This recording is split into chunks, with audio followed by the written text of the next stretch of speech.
श्रीराम समर्थ. श्री गणेशाला, शारदेला, समर्थ सद्गुरूंना, सुतांना, सनकादिकांना, शुकाचार्यांना वंदन करून क्षणभर नामस्मरण करू. श्रीमद भागवत सारामृत कथेचे श्रवण करू. ओम नमो भगवते वासुदेवाय. ओम नमो भगवते वासुदेवाय. ओम नमो भगवते वासुदेवाय.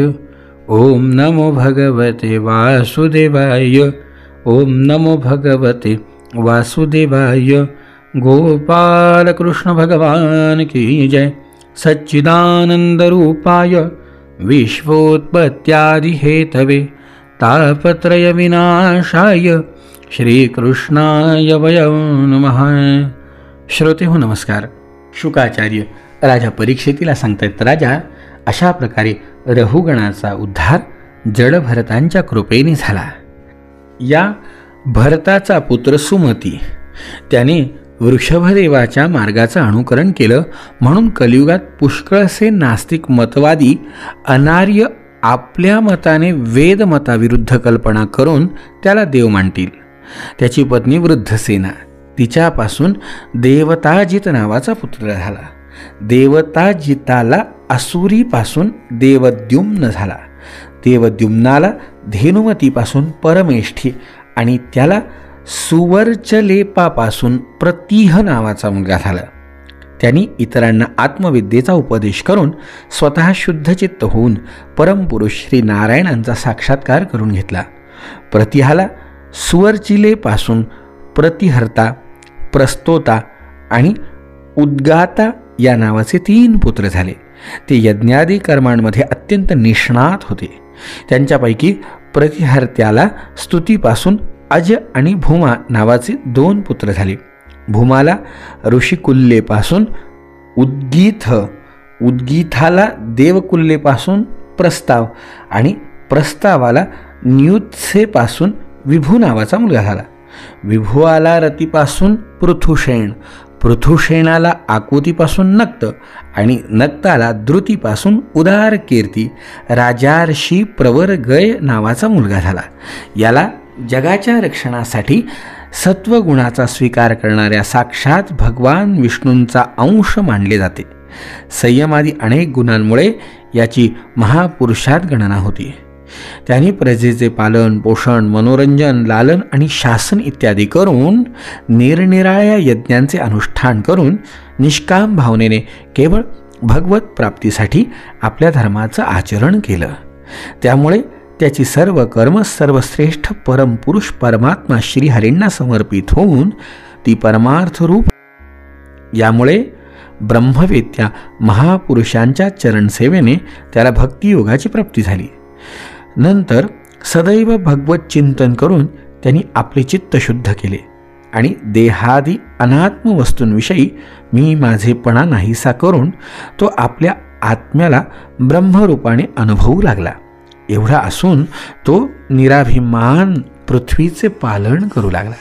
हे परीक्षिता, प्राचीन इतिहास जाणणाऱ्या महात्म्यांनी राजर्षी गयाच्या संबंधी अशी यशोगाथा गायली आहे की महाराज गय याची बरोबरी आपल्या कर्मांनी कोणताही राजा करू शकणार नाही. तो भगवंताचा अंशावतारच होता. त्याखेरीज दुसरा कोण अशा प्रकारे यज्ञांचे यथाशास्त्र अनुष्ठान करणारा, स्वाभिमानी, अत्यंत ज्ञानी, धर्माचं रक्षण करणारा, लक्ष्मीवान, सत्पुरुषात अग्रगण्य आणि संतांचा सच्चा सेवक होऊ शकेल? कोण होऊ शकेल?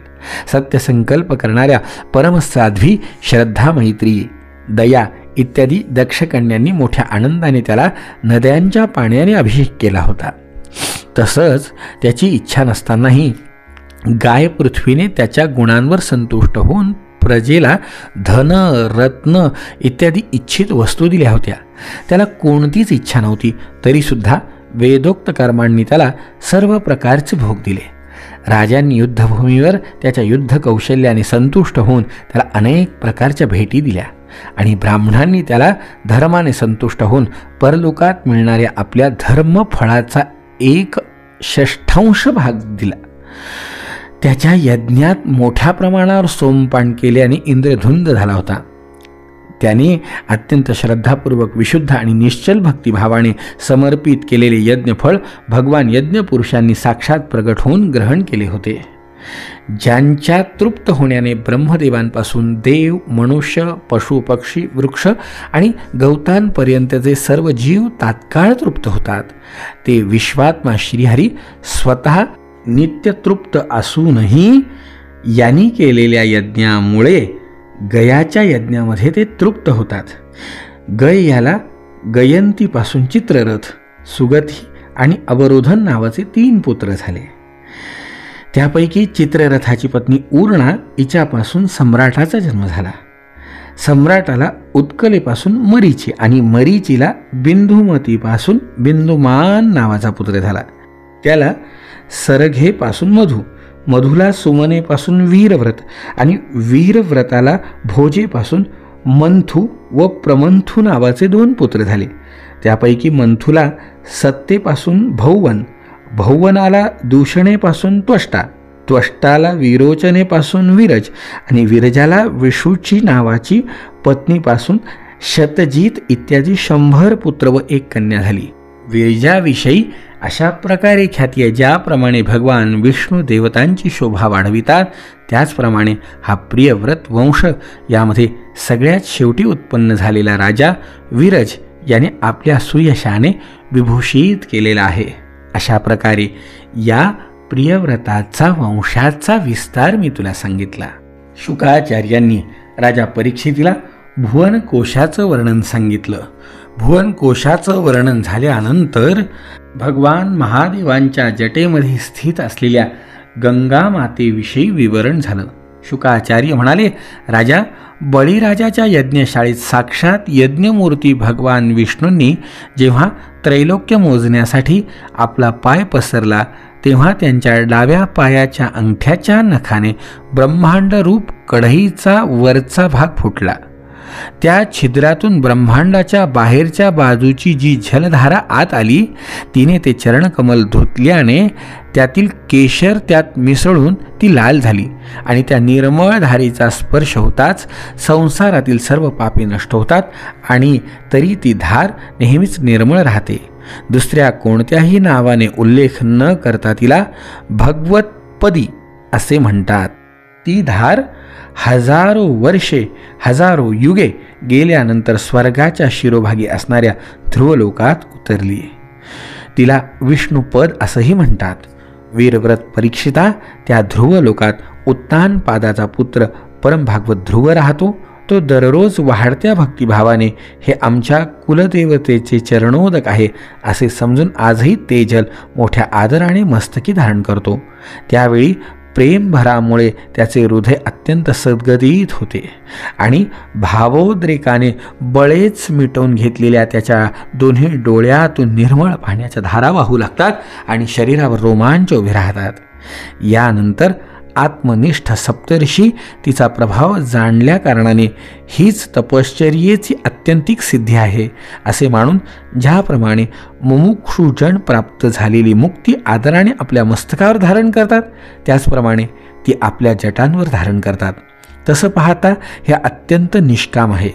सर्वात्मा भगवान वासुदेवांच्या निश्चल भक्तीलाच आपली श्रेष्ठ संपत्ती समजून अन्य सर्व कामनांचा त्याग केला आहे.